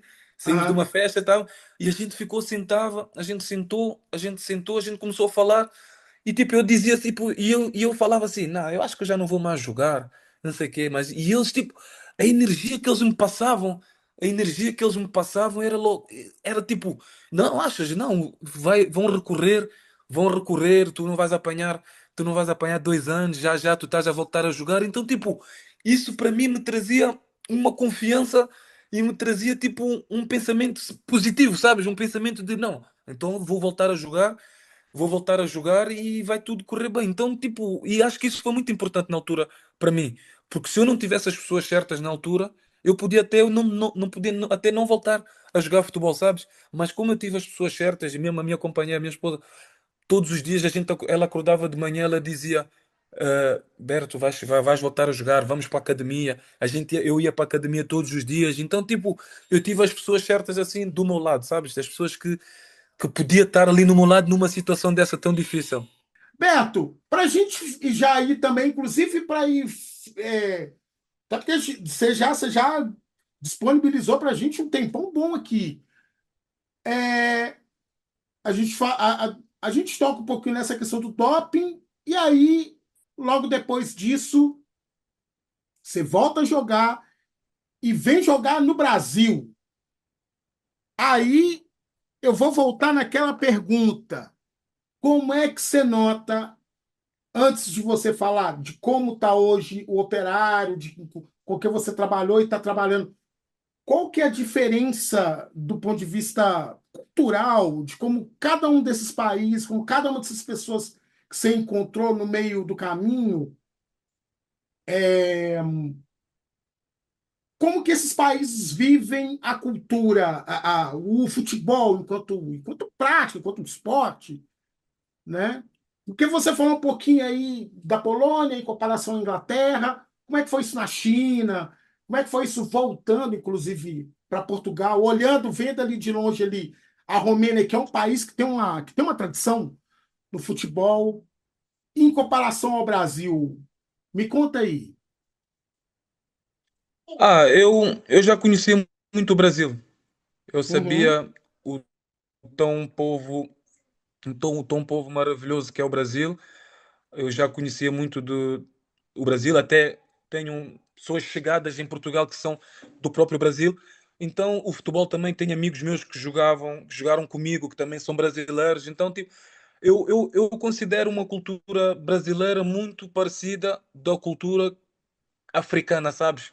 Uma cultura alegre, divertida, eh, que claro, o futebol do Brasil, o que o Brasil fabrica do futebol não tem comparação do que tem em África, né? Mas eu vejo muito o Brasil como uma cultura tipo africana e de uma cultura de onde fui criado, uma cultura divertida, alegre. Então, para mim a adaptação foi muito fácil no Brasil, mais por causa disso, sabes? Por tudo o que eu vivi, toda a cultura que eu vivi, eu acho que quando cheguei aqui adaptei-me também por isso, sabes? E eu não via muita diferença da minha pessoa, da minha cultura para a cultura brasileira. Porque eu estou te perguntando isso, inclusive, porque quando eu fui para Maputo, né, a esposa estudou história de Moçambique, né, estudou a luta de libertação de Moçambique. E quando eu fui para Maputo, a impressão que eu tinha, às vezes, era de uma proximidade muito grande, ao mesmo tempo que as pessoas elas entendiam. Ah, não, você é brasileiro, tal, marcador, né, assim, mais a gente notava essa proximidade, assim, né? Então eu lembro de estar num bar assim, muita música alta, muita gente dançando, uma energia que era assim algo que me eu estava pensando isso hoje, inclusive assim, acho que foi o lugar onde eu mais me senti bem assim na vida foi quando eu fui a Maputo. Como que você nota isso, inclusive a partir das contradições e dessas que te tocou nesse último evento, né, que foi o caso de racismo que você sofreu e tal. Como é que você notou isso, cara, assim, dessa proximidade? Porque você tá de um outro lugar, mas aí você nota essa proximidade. Como que isso chega para você? Inclusive a partir do futebol. Vou ser sincero, eu, desde que eu meti os pés no Brasil, pô, eu acho que eu nunca fui tão bem recebido, sabes? Os meus colegas de equipa, pô, foram muito importantes na minha vinda para o Brasil, porque eu vim sozinho. A minha família ainda estava em Portugal, porque Uhum, era que eu fui logo, eu cheguei no Brasil dia 15 de novembro, eu vim de viagem de 10 horas e quando cheguei em uhum, Ponta Grossa já viajei mais 4 horas para Londrina para fazer a uhum. pré-temporada. Então, tipo, tu sabes que quando vais para um país novo, começa tudo do zero, né? Tu vais Sim, conhecer, é uma cultura diferente, vais conhecendo pessoas novas, mas, irmão, vou-te dizer, desde que eu entrei no Operar, desde o primeiro dia, eu nunca fui tão bem recebido. Tipo, os meus colegas da equipa me aproximaram logo deles. Na altura, no Mr. Alex também me deixou muito à vontade, mesmo o próprio Júnior. Então, foi tipo, parece que eu já estava no, parece que eu já joguei, parece que eu já estava naquele plantel há vários anos, sabes? Imagina, eu quando fui para a Roménia, a adaptação, eu tive que fazer 2, 3 meses de adaptação. E ali a gente fez uma mini pré-temporada de 12 dias. Eu já saí de Londrina, parecia que eu já estava no plantel já há 2, 3 anos. Então eu acho que isso foi importante para mim, sabes? Acho que isso foi o. Porque imagina, depois de estar um ano parado, ou depois de estar um ano sem jogar, é normal tu vires, ficares no teu canto, ficares ali, tu começares a adaptar, mas só que eu também sou uma pessoa que é aberta para todo mundo, eu sou uma pessoa alegre, eu sou uma pessoa que gosta da resenha, eu sou uma pessoa que é como eu digo, eu sou um amigo do meu amigo, eu gosto de chegar perto da pessoa. Tipo, tu vais me perguntar assim, com quem tu dás melhor do operário? Eu não tenho com quem dou melhor, eu dou-me bem com todo mundo. Só que tipo, tem aquelas amizades que é mais chegada, que tu vais acabar por ir na casa dessa pessoa e tudo mais, mas no meu vestuário, eu dou-me bem com todo mundo, eu rio com todo mundo, porque é uma coisa minha, sabes? Então, e isso foi muito importante na minha chegada no Brasil, porque depois de um ano parado, depois de estar um ano parado, depois de estar um ano só com a cabeça ali, tipo, meio triste por não estar a jogar, eu acho que isso foi muito importante. Acho que o Operário, em primeiro lugar, agradecer, né? Porque foi o clube que me deu a oportunidade, porque não é fácil, né? Um jogador ficar um ano e 3 meses sem jogar e eles, desde a primeira vez que eu falei com o Júnior, quando a OTB, né? Que é a minha empresa agora me trouxe a proposta, quando eu falei com o Júnior e com o Mister Alex, eu vi logo uma confiança muito grande da parte deles. Não, vem, a gente confia em ti, é normal eu vir com um contrato de 3 meses porque o clube também não podia arriscar, porque é normal porque eu tive um ano e 3 meses sem uhum. jogar, é normal o clube ter aquela desconfiança. Mas é dar mesmo gratidão de verdade ao operário pela oportunidade. Eu acho que eu aqui no operário acho que eu estou a mostrar a minha qualidade, o meu futebol de novo. Então tenho muito que agradecer ao Operário porque não é fácil um clube ir contratar um jogador depois de um ano e 3 meses sem jogar. Então é isso. Acho que essa minha chegada no Brasil foi muito boa e muito por conta dos meus colegas, não só de colegas de equipa, mas do Operário e de quem trabalha dentro do Operário. Porque você veio jogar num clube brasileiro que é um clube assim, que aí vai dizer, você está Ponta Grossa, no Paraná, mas é um clube tradicional no futebol brasileiro. É, é um clube que tem um peso, assim. Como é que é jogar hoje no Operário em relação à torcida, em relação à comunidade, né, que te abraça ali, cara? Como que você nota isso hoje, assim? Ah, é, primeiro vou falar coisa que não é do futebol, vou falar fora do futebol. Uhum. Acho que o povo, a cidade de Ponta Grossa me recebeu de braços abertos. Tenho recebido muito carinho especial do torcedor do Operário e, e eu acho que isso também foi muito importante para eu estar a desenvolver o meu futebol que tenho desenvolvido hoje. A minha família, a minha esposa, as minhas filhas que chegaram agora, adaptaram-se tão rápido, nunca se adaptaram tão rápido num país como no Brasil, pelo menos na Roménia não foi assim tão a adaptação. As minhas filhas, a minha filha mais, a do meio, né, que é a Melanie, ela chega da escola, ela passado 2, 3 dias, ela já chegava e ela já dizia: pai, eu já tenho duas amigas, já tenho duas melhores amigas, então, tipo, isso mexe contigo, né? Tipo, tu vês o quanto tu és tão carinhoso na cidade. Então, tipo, eu acho que isso, bem, num bom sentido, o meu futebol vai desenvolver, né? Sim, Porque se eu estou feliz fora de casa, a minha família, a minha esposa, as minhas filhas estão felizes, não tem como eu no campo não desfrutar do meu futebol.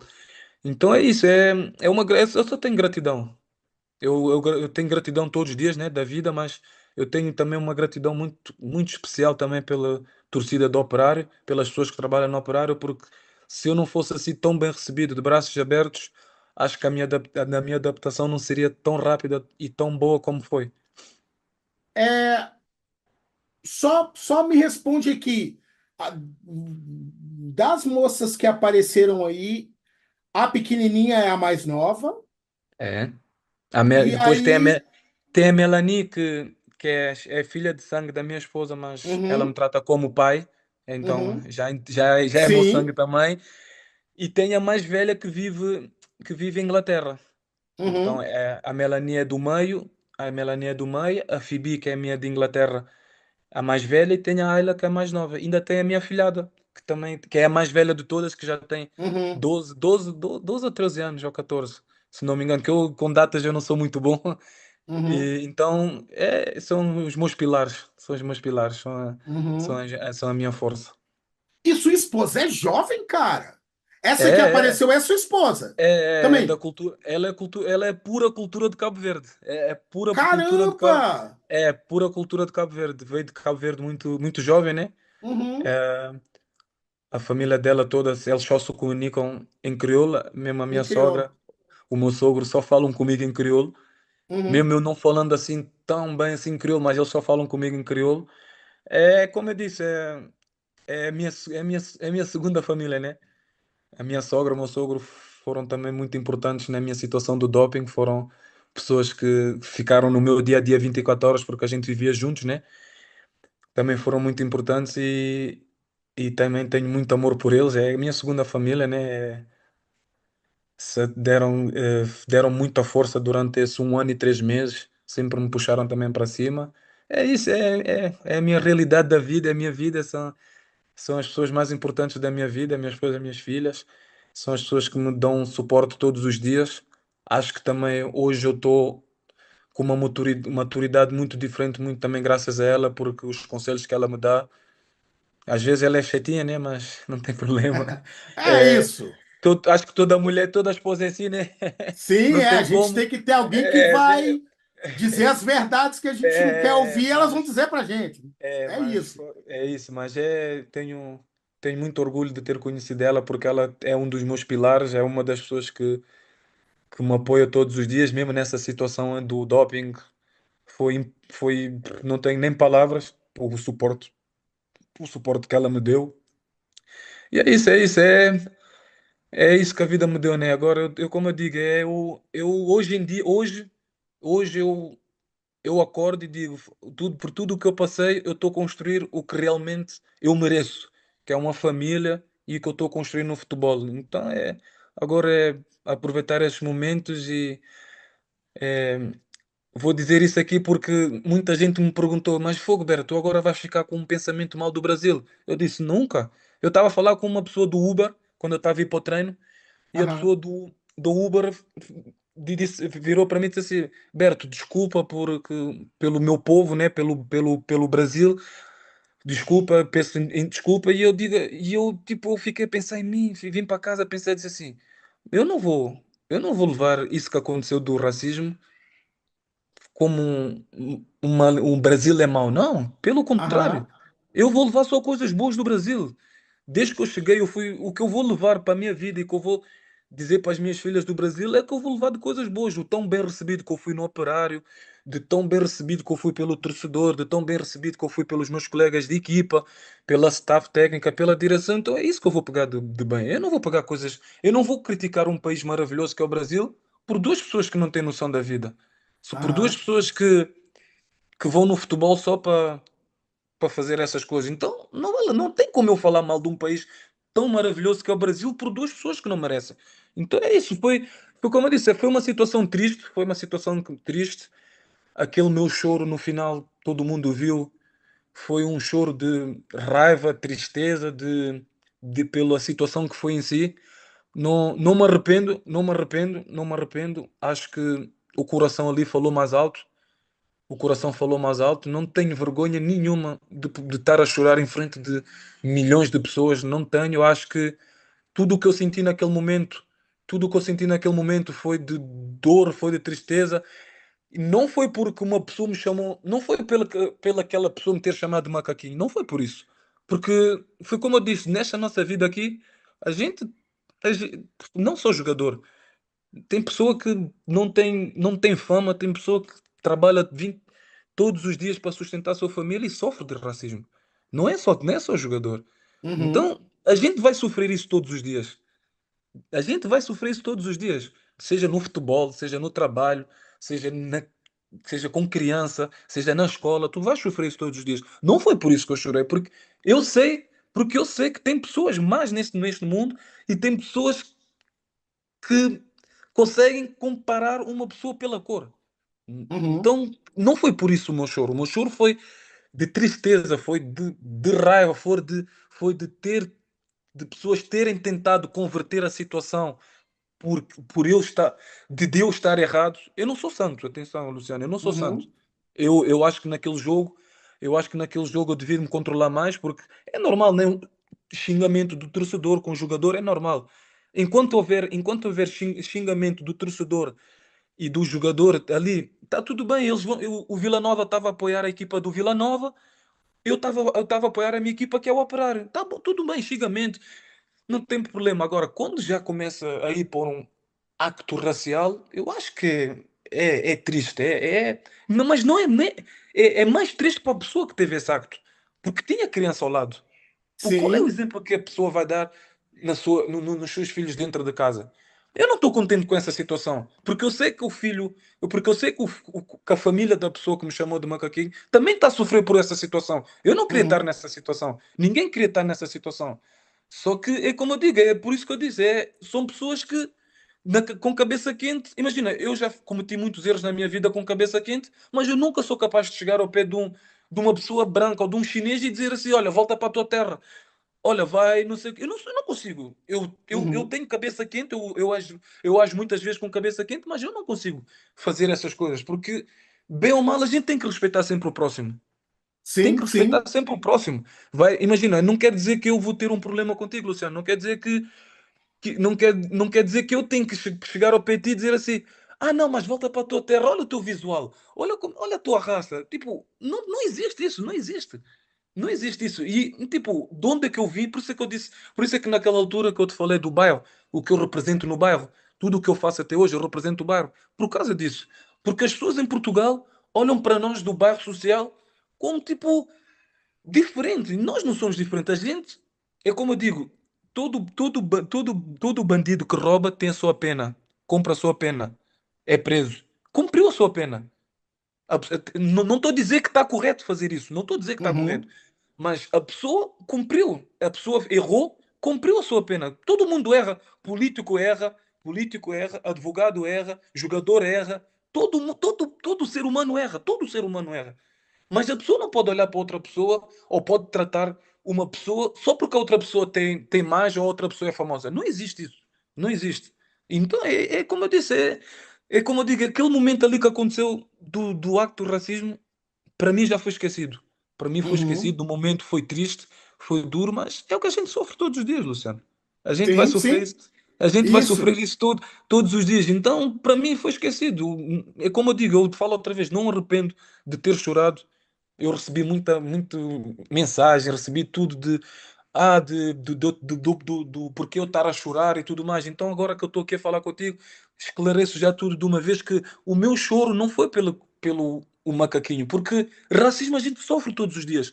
O meu choro foi de tristeza, foi de dor, foi de estarem a levar, de converter a situação toda como se eu fosse o culpado. É isso foi a minha tristeza, isso foi a minha dor, sabes?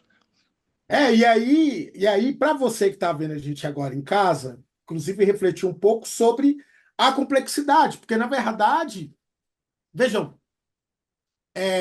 eu tô aqui dialogando com um cidadão do mundo, cara, com um cara que circulou por diferentes países, fazendo aquilo que mais gosta, e o tempo todo falando aqui, inclusive, do modo como as coisas o afetam, o tocam.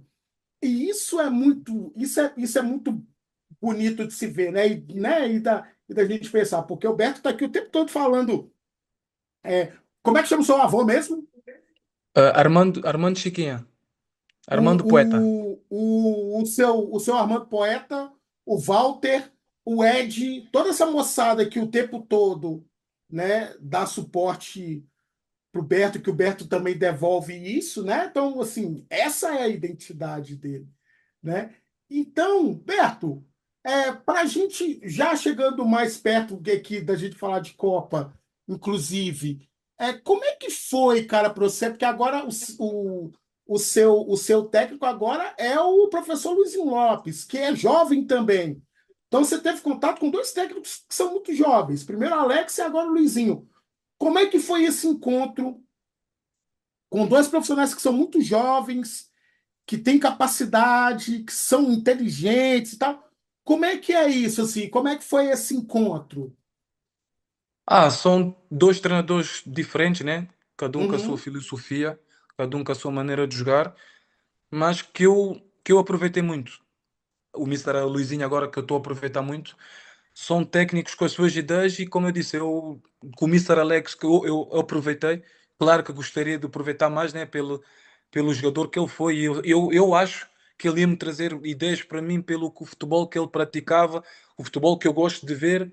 É uma das coisas que ele fazia, que era o drible, que era ir para cima. Então, infelizmente, né? Mas o futebol é isso, né? O futebol uhum. é assim, o futebol é isso. Então cada momento que ele me ensinou, cada momento no treino e tudo mais, cada conselho que ele me dava, então eu guardei aqui e ficou aqui.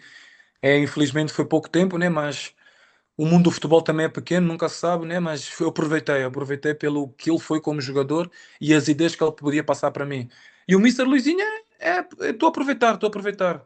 É um treinador que também gosta do jogo, é um treinador que está sempre em cima de nós, que é para a gente dar o nosso máximo. É um treinador que nunca te deixa ficares, nem que seja um segundo desconcentrado, não ficares com atenção. Então, para mim é bom, porque como eu disse, eu gosto de aprender, eu gosto de um treinador que esteja assim, que a gente não possa facilitar nem um segundo. E eu acho que, imagina, eu acho que o Operário, o nosso plantel hoje, não tem como facilitar, porque nós estamos com um plantel muito forte, sabes? Estamos com um plantel muito forte e os resultados têm aparecido nos jogos. Então só de ter essa pressão, de não poder facilitar nem um bocado na parte da comissão técnica, como se na parte dos jogadores, para mim é bom porque eu tenho que estar sempre no meu nível mais alto. Eu estou vendo aqui que vocês estão agora em quinto lugar na Série B. E aí, assim, como que você tem notado? Porque a, a- o formato da Série B mudou um pouquinho. Então acaba que até o modo como os clubes vão encarando esse torneio também muda um pouco. Para a gente poder fechar aqui, Beto, para a gente já ir caminhando para o final. Copa do Mundo, cara. Copa do Mundo, você tem expectativa de ir? Tá certo que a gente vai ver o Berto lá. Eu vou torcer pro Berto. É isso. Me conta aí. Vou ser sincero contigo, Luciano. É difícil, né? Pela qualificação que eu perdi, sabes? Uhum, Pela qualificação que eu perdi, porque, bem ou mal, é injusto para quem fez a qualificação tão histórica uhum, poder sair da convocatória para eu entrar. Mas uhum, claro que eu tenho esse sonho. Porque quem que não uhum. sonha jogar uma Copa do Mundo? Sim, Quem não sonha? Então eu ia te mentir aqui e dizer que eu não sonho com isso, porque eu sonho com isso. Mas só que eu também eu sou honesto e sei a realidade. A realidade é que neste momento é difícil porque eu perdi a qualificação, né? Porque eu acho que o Mister Bobista vai dar sempre prioridade a quem fez a qualificação, porque bem ou mal foi uma qualificação histórica, porque sim, aqueles jogadores que qualificaram Cabo Verde meteram Cabo Verde na boca do mundo. Sabes? Então, tipo, seria injusto para eles também não poder participar dessa Copa do Mundo. Mas foi como eu disse em várias entrevistas. É tudo no tempo de Deus. Tudo no tempo de Deus. Eu estou a fazer o meu trabalho, eu estou focado, não só para jogar a Copa do Mundo, mas estou focado nesse meu final de carreira, porque eu sei que ainda tenho muito para dar no futebol e eu sei que, tentando concentrado, eu sei que consigo dar o meu máximo. Até é engraçado agora, porque tive essa conversa quando eu tive com a situação do doping com o meu primo Dao e com o meu amigo de infância, que era o Aldair, o Pokémon, e eles disseram: Berto, tu tens 29 anos, mas se tu focares em ti e só na tua família, tu tens muito para dar ainda no futebol. Então é isso que eu estou-me a pegar agora. Eu, todos os dias que eu acordo, eu faço a minha oração, agradeço a Deus por mais um dia, agradeço por mais um dia de aprendizagem. Sempre que eu vou para o treino no operário, antes de começar o treino, eu sou da resenha, eu sempre estou ali na brincadeira, estou sempre ali. Mas quando chega aquele momento de treino, o meu modo de foco muda logo. Então, não só para a Copa do Mundo, mas também pelo meu final de carreira, porque pela qualidade que eu tenho, eu sei que eu posso dar muito, muito no futebol. E sobre a situação da Copa, claro que eu quero ir, eu quero ir, claro que eu quero ir, eu estou a trabalhar também para ir, mas eu também estou com os pés bem assentos no chão, que é uma situação difícil, porque seria injusto para quem não para quem fez a qualificação não poder ir. Então o que é que eu posso fazer? A única coisa que eu posso controlar é o meu rendimento dentro de campo, é o que eu posso mostrar dentro de campo. O resto eu já não posso controlar. O resto está na mão do Mister Bobista. Eu aceito o Mister Bobista não me convocar pela situação do. Claro que eu, claro, vou. Se eu disser que eu vou ficar contente, não, mas vou ficar um bocadinho triste porque eu queria jogar, mas ao mesmo tempo vou continuar a apoiar a minha seleção. Para mim a seleção vai ganhar a Copa do Mundo, para mim. É a minha seleção, é a minha equipa. Para mim, enquanto eles estiverem lá, vai ser que é uma realidade muito diferente, porque pelas seleções que vai vir, mas para mim a minha seleção vai ganhar. A minha equipa, mesmo indo e não ir, eu vou estar a apoiar a minha equipa. Eu sei que quem for convocado vai ser a melhor escolha do técnico bobista. E é isso. Mas mesmo se eu não for, é continuar a trabalhar, é continuar a fazer o que eu tenho feito, porque a seleção não acaba na Copa do Mundo, porque depois a Copa do sim, Mundo acaba e tem logo as qualificações. Então sim. vai continuar. Então é como é isso. Estou confiante, ainda tenho chance, estou confiante que ainda tenho chance para ir, mas é só esperar pela convocatória e ver se vou ser convocado ou não. E aí, tem uma coisa muito interessante na seleção de Cabo Verde, que é o fato do técnico da seleção, que você já citou o nome dele algumas vezes, ser um homem cabo-verdiano, tô certo? É, certo, certíssimo. Porque a gente ficou por muito tempo vendo as seleções do continente africano sendo dirigidas por técnicos europeus. Isso não é um problema, né? A gente está aí agora, a seleção brasileira, com um técnico europeu.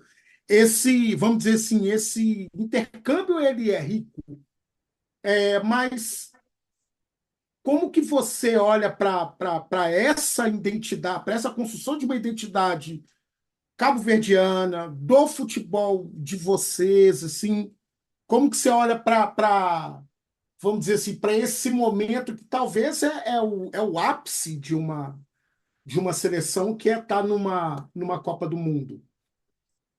Luciano, vou ser sincero. No dia do jogo que o Cabo Verde qualificou-se para o Mundial, não tenho nem palavras. Foi uma sensação de orgulho mesmo. Eu não estava lá, mas o tanto de orgulho que eu fiquei de cada jogador que participou dessa qualificação histórica, não tem palavras, porque aqueles jogadores meteram um povo pobre, mas bom, sabes? Na boca do mundo, né? O Cabo Verde é a segunda seleção mais pequena a participar numa Copa do Mundo. Então, acho que eu falo de boca cheia. Eu falo de boca cheia porque eu senti orgulho pelas minhas raízes, por tudo que o nosso povo passa, por tudo que a nossa realidade passa, apesar que a gente sempre demonstra que é um sempre demonstra que a gente é feliz, porque a gente é feliz. Eu sou muito feliz de ser cabo-verdiano, sabes? Eu sou muito feliz de ser cabo-verdiano, como tem muita gente que é feliz de ser guineense, de ser santomense, moçambicano ou brasileiro. Eu acho que todo mundo se sente isso, mas eu falo do meu país, Cabo Verde, porque ninguém acreditava. Ninguém acreditava. Se tu fores perguntar hoje em dia se Cabo Verde iria jogar o Mundial, ninguém acreditava.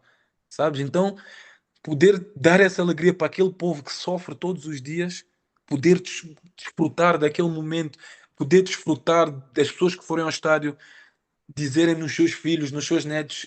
Eu presenciei Cabo Verde no estádio contra uma Espanha, uma das potências de seleções do mundo. Então foi um orgulho enorme para nós povo cabo-verdiano, pelo que a gente sofre dia a dia, pela fome, pela pobreza, por tudo, sabes? Mas foi como eu disse, é um país pobre, mas bom. Essa energia deles, esse acreditar dos jogadores, esse acreditar de todo o mundo, fez uma conjunção e conseguiram esse apuramento histórico que foi meter Cabo Verde no Mundial. É isso. Ó, para você que tá vendo aí, né? Se é antes da Copa, ó, Espanha, Cabo Verde, Arábia Saudita e Uruguai. Eu acho que dá. Ah, eu acredito. Como eu disse, Eu acho que dá, hein? enquanto a minha equipa estiver a jogar, eu acredito. É como eu digo, e hoje em dia o futebol, tu vais ver, antigamente tu vias o futebol mais pela qualidade do jogador, né? O clube, a seleção que tivesse melhores jogadores ganhava. Hoje em dia já não tem isso no futebol, acabou. Hoje em dia, quem corre mais, quem trabalha mais, ganha o jogo. Ganha o jogo. Então, e eu acredito, enquanto o jogo tiver 90 minutos, enquanto a minha seleção não for eliminada, eu acredito que a minha seleção pode ganhar o Mundial. Eu acredito. É isso. Enquanto tem garrafa para vender, Tem nós vamos como. contando. A gente, a Roberto, gente, a gente foi campeão do Paranense, a gente acabou a fase de grupos a disputar o rebaixamento e a gente acabou por ser campeão no final. Tá a ver? O é futebol é isso. isso. O futebol é isso. O futebol é acreditar, é o trabalho. A gente sempre acreditou. As coisas não estavam a sair, né? As coisas não estavam a sair aqui no operar, as coisas não estavam a sair, mas a gente sempre acreditou. Todos os dias a gente trabalhava, dava o máximo. Todos os dias a gente dava o máximo. Aí, infelizmente, com o Mister Alex as coisas não estavam a sair. Chegou o Mister Luizinho e as coisas começaram a andar. Mas o futebol é isso. O futebol é isso. O futebol é isso. Mas o trabalho, a dedicação, o que eu e os meus companheiros sempre dedicamos dia após dia, sempre foi tudo igual. Não mudou nem com o Mister Alex, nem com o Mister Luizinho. Não, não mudou em nada. E nós vamos fazer isso para a Série B. Porque eu sei que para muita gente o Operário não é candidato a subir. Se calhar, se hoje dizem que o Operário pode subir, é porque a gente está a demonstrar dentro do campo. É pelo trabalho em conjunto, não só os 11 jogadores, é quem não joga, é quem fica na bancada, é quem tá machucado. É porque nós temos um grupo muito forte. Nós ali dentro, a gente sabe o momento que é para brincar, para resenha, a gente sabe o momento que é para trabalhar e a gente sabe o momento que é para jogar. Agora vais-me dizer assim, vai ser fácil? Não, quem disse? Não é fácil, não vai ser fácil. Não vai ser Inclusive, fácil. inclusive porque a Série B, sempre foi muito Não disputada, tem. né, Berto? Ela é muito Não, muito, equilibrada, muito. né? Para mim, do que eu estou a viver até hoje é uma das ligas mais complicadas de se jogar, sabes? É intensidade, depois é jogos fora, é viagem, porque é como eu te disse, ô, Luciano, é um conjunto de muita coisa, sabes? É de jogar de quinta a sábado, jogas quinta, depois jogas Uhum. domingo, depois jogas quarta. É muita coisa, é muitas coisas em jogo. Por isso que eu digo, o jogador não é feito o jogador não é robô. O jogador não é robô. Sim. Tem as suas, tem as suas dificuldades, sabes? Mas graças a Deus os clubes têm uma equipa técnica boa, têm as pessoas que trabalham dentro do clube para fazer recuperação boas, físios, preparador físico. Então faz-nos que a gente consiga ter uma boa performance dentro do campo, sabes? É, Beto, para a gente ir mais pro final, vocês também estão jogando Copa do Brasil Estamos. agora, nesse momento. Vocês encararam o Fluminense, aí joga a volta contra É isso mesmo? É, jogamos no Maracanã, jogamos agora com o CRB sábado e jogamos Aham. quarta no Maracanã. Já é o jogo da volta. É, ah. é, jogo da volta. Vem cá, Beto, uma pergunta aqui para a gente já ir para o final. Se o Berto hoje, se o homem de 30 anos pudesse virar e falar para o Hildeberto, aquele menino de 7 anos que estava vivendo uma vida num colégio internato, jogando bola, conversando com os amigos, o que você diria para ele, cara? Ah, vou ser sincero, Luciano. Eu falava de orgulho, boca cheia mesmo assim. Continua, continua o que tu és. Nunca mudes por nada. Continua essa pessoa humilde, continua esse pai de família, continua esse bom marido, continua esse amigo dos teus amigos. eh, e também dizia que antes de olhares para qualquer pessoa, olha para ti. Olha para ti. Porque tudo o que eu vivi na minha vida, a maioria das vezes eu olhei muito mais para as outras pessoas do que para mim. Era a única coisa assim que eu mudaria em mim, que eu dizia naquele jovem de 7 anos, é olha mais para ti, mas do resto continua essa pessoa maravilhosa, continua essa pessoa da resenha, continua essa pessoa engraçada, continua essa pessoa que faz as outras pessoas sorrir, continua essa pessoa humilde que sabe de onde veio, que nunca, de tudo o que eu passei, nos altos e nos baixos, nunca mudei a minha maneira de ser, nunca fui uma pessoa diferente, sempre fui eu, então era isso que eu dizia. Continua essa pessoa e daqui a quando eu tiver 80 anos eu iria dizer a mesma coisa para esse menino de 7 anos. E é isso, é gratidão por tudo o que eu passei, é só gratidão, é agradecer a Deus por essa oportunidade, é agradecer a Deus por tudo o que me tem construído até aqui e continuar assim, continuar esse rebelde, mas num bom sentido, né? Esse, esse jogador e pai de família sorridente que traz boas energias para todo o mundo. É isso, Luciano, é isso, é orgulho, é orgulho. Beto, Não tem... sabe aquele negócio de aquela. Os estadunidenses é que gostam desse negócio, mas eu acho legal. Se você pudesse deixar uma mensagem para esse Berto daqui a 80 anos, que você ia falar para ele? Ah, essa é pergunta difícil, Luciano. Agora puxou pela minha mente, tá? Não, é isso, é continuar assim, eu ser eu mesmo, esse jogador humilde, jogador de trabalho, uma pessoa fora do futebol maravilhosa, que gosta de conhecer pessoas novas, que gosta de ajudar sempre o próximo, que, que, que possa hum, sempre tomar as melhores decisões na vida, né? Que, que nos piores momentos possa ter uma maturidade melhor, uma maturidade maior, porque problemas na vida a gente sempre vai ter. E é esse conselho que eu vou dar, é esse conselho que eu vou dar é poder viver a vida um dia de cada vez. Beto, tem um negócio que a gente sempre faz aqui quando a gente termina, que é o seguinte: eu sempre peço para quem é o nosso convidado, para quem vem aqui, para deixar uma dica cultural, dica de filme, música, ou qualquer outra coisa que você viu, que você vivenciou.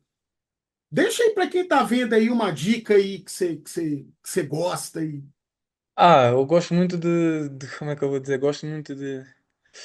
Deixa eu ver aqui. Gosto muito do convívio, né? Eu sou uma pessoa que gosto muito do convívio. Acho que de tudo o que se passa em Portugal, falo em Portugal porque é o país onde eu vivi, né? A juventude hoje em dia não está a aproveitar muito a vida, sabes? É confusão por causa de coisas que não.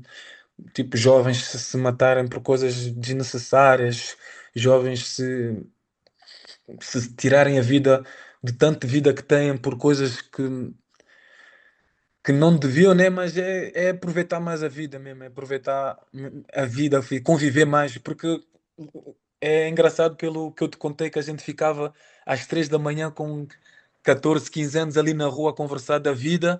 E hoje em dia eu olho para isso e digo, porra, a gente era feliz e nem sabia, sabes? Então E é nem isso, sabia. é aproveitar mais a vida, é aproveitar a vida um dia de cada vez, deixar, sabendo que nos momentos maus saber ultrapassar, não agir assim de cabeça quente, sabes? É poder conviver mais uns com os outros. É o que eu diria para as pessoas que nos estão a ver. Ó, o Beto falou que eu fiz uma pergunta difícil, mas ele puxou meu tapete, porque ele deu aí uma dica que eu achei maravilhosa, que eu nunca tinha parado para pensar aqui, é isso. É um convite para o convívio, né? Aí tá aí para você aí, ó. Conviver com o outro, com a outra pessoa que você tem perto, que você ama. E eu vou reforçar isso que o Beto falou. Mas eu quero, inclusive, em homenagem a esse novo amigo que eu fiz aqui, eu vou deixar para vocês aqui uma dica aqui, que é o seguinte. Ah, vamos lá. Vou deixar aqui para vocês aqui uma dica que é o álbum do Jorge Ben. Ele é o 14º álbum do Jorge Ben chamado África Brasil. O Jorge Ben, ele é um dos maiores artistas de todos os tempos da música brasileira. E a música que abre esse álbum é simplesmente Ponta de Lança Africano, Umba Para Uma. Então, quando o Berto ia falando, eu me lembrava muito, né, da letra da música, né? Olha que a cidade inteira parou só para te ver jogar. Então, eu deixo aqui para vocês aqui essa dica musical e também deixo um abraço para vocês aí que gostaram. Eu diria que essa é uma das conversas que eu mais curti aqui, que eu mais gostei. E encontro o Berto aqui em BH para a gente encontrar e Tá, resenhar bastante. tá combinado já tá combinado. E Luciano, deixa eu passar aqui também para agradecer por essa conversa maravilhosa que a gente teve.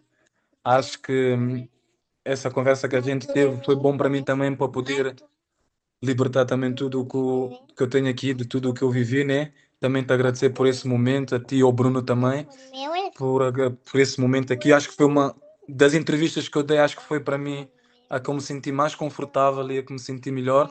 Agradecer por isso e também dizer às pessoas que nos estão a ver, todo mundo que nos está a ver, que nunca desistam dos seus sonhos, que possam conquistar tudo o que, em primeiro lugar, agradecer sempre a Deus, né? E que nunca desistem dos seus sonhos, que tudo que, tudo que vocês sonharem, tudo que se vocês realizarem, vão atrás. Acho que ninguém vai dar nada a ninguém, acho que nós é que temos que dar a nós mesmos, então é isso a mensagem que eu passo para toda a juventude, que possa, que se tiver um sonho, que nunca desista, que vá em busca do seu sonho, por mais que tenha altos, por mais que esteja coisas más, coisas boas, continue sempre a ser o que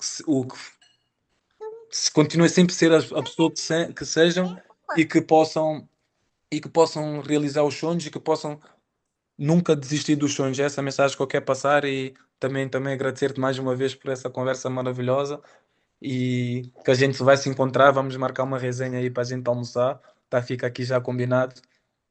E é agradecer, obrigado por essa oportunidade e mandar um forte abraço para todo o povo cabo-verdiano, né? Todo o povo português e brasileiro. E como eu disse, nunca desistam dos sonhos e um forte abraço e tamo junto.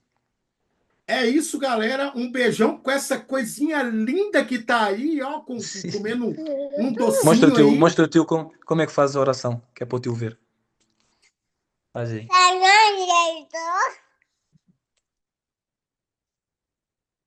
Bem, Senhor Jesus, mas Senhor, Mais.